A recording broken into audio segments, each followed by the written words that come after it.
जीवन में जो काम करते हैं उसको अंतिम पड़ाव पर आते आते अगर मान्यता मिलती है समाज की या सरकार की तो प्रसन्नता होना स्वाभाविक है।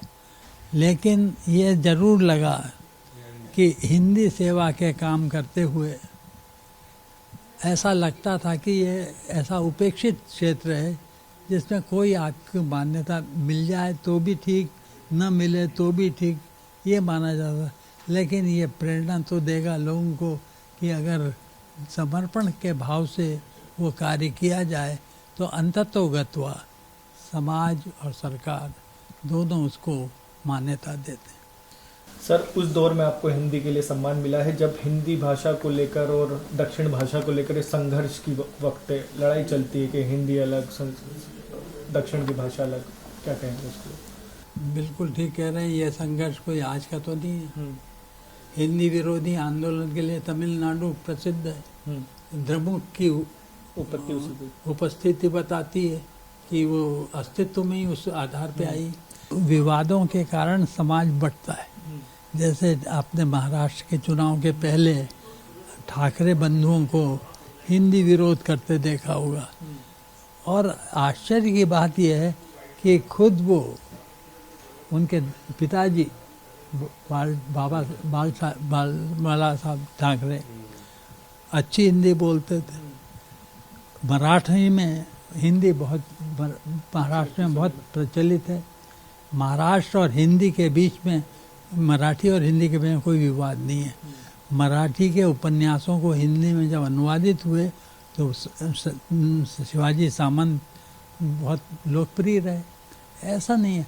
विश्वास पाटिल बहुत लोकप्रिय रहे, उनका महानायक बहुत पढ़ा जाता है।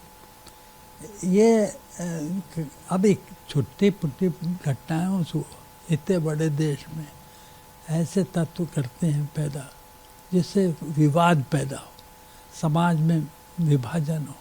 हमें यही सावधानी बरतनी चाहिए। सर, हिंदी जो है जोड़ने वाली भाषा है, पूरे हिंदुस्तान को जोड़ती है, राष्ट्रभाषा है, लेकिन फिर भी देश के कई इलाकों में हिंदी का प्रभाव उतना नहीं है। आपने दक्षिण भारत में भी हिंदी के लिए काफ़ी काम किया है।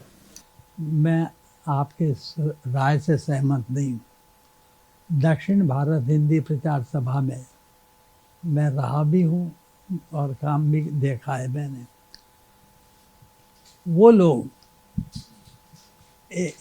80-85 हज़ार सालाना छात्र से लेकर 1.5 लाख छात्र हिंदी की डिग्री ले रहे हैं। अब इसको आप क्या कहेंगे? आपने देखा होगा कि मध्य प्रदेश में जो अधिकतर हिंदी टाइपिस्ट थी वो केरल की लड़कियां थी। केरल में हिंदी अच्छी बोलते हैं। तो ये तो हमारे धारणा बना लेते हैं। सर, आज के युवाओं को लेकर क्या कहेंगे, क्योंकि उन्होंने ये जो धारणा इस्तेमाल कर रहे हैं कि धारणा बना ली जाती है, अंग्रेजी को ज़्यादा महत्व दिया जाता है। वो उनका भी भय जो है स्वाभाविक है। उनको ऐसा लगता है कि हिंदी अगर राष्ट्रभाषा घोषित हो गई तो हमारी भाषाएं अस्तित्व खो देंगी। पर वो ये नहीं समझते कि हिंदी जिन बोलियों के माध्यम से बनी है, अवधी, ब्रज, बुंदेली, मालवी, निमाड़ी, गुजराती, मराठी, अपनी जगह जिन्ना है सब हिंदी में, सबके शब्द हैं। शिवाजी महाराज ने राजा जयसिंह को जो पत्र लिखा वो हिंदी में लिखा, जिसमें उन्होंने कहा था कि आप आ रहे हो, आपकी सेना भेज रहे हो औरंगजेब के साथ। ये मेरे लिए दुख की बात होगी कि मैं उस पर आक्रमण करूं, लेकिन आपको ये सोचना होगा कि कब तक हम भाई भाई लड़ते रहेंगे। तो ये हमें उस अलगाववादी विचारधारा के खिलाफ तत्परता से हिंदी पत्रकारिता को खड़े होना पड़ेगा, क्योंकि देश का भविष्य यही होगा।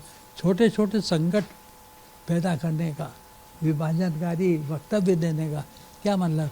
हम सबको लेकर साथ चले, सबसे मिलकर चले। हिंदी को राष्ट्रभाषा बनाने का कोई आंदोलन चला नहीं, चला गया, नहीं चला।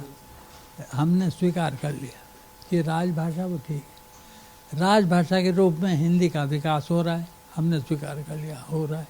हम लोग अपना योगदान दे रहे हैं, कितना दे रहे हैं, उसमें जो कमी है उसको हम पहचान रहे हैं। एक अच्छी बात जो है कि हमारी हिंदी भाषा में जो कमी है उसकी पहचान की जा रही है, और इसलिए भारतीय ज्ञान परंपरा की बात हुई जो आजकल बहुत चर्चा में है। उस ज्ञान परंपरा के द्वारा यदि हम कुछ महत्वपूर्ण बात दुनिया को दे सके तो हिंदी एक सशक्त भाषा के रूप में स्वीकार हो। ठीक सर, धन्यवाद।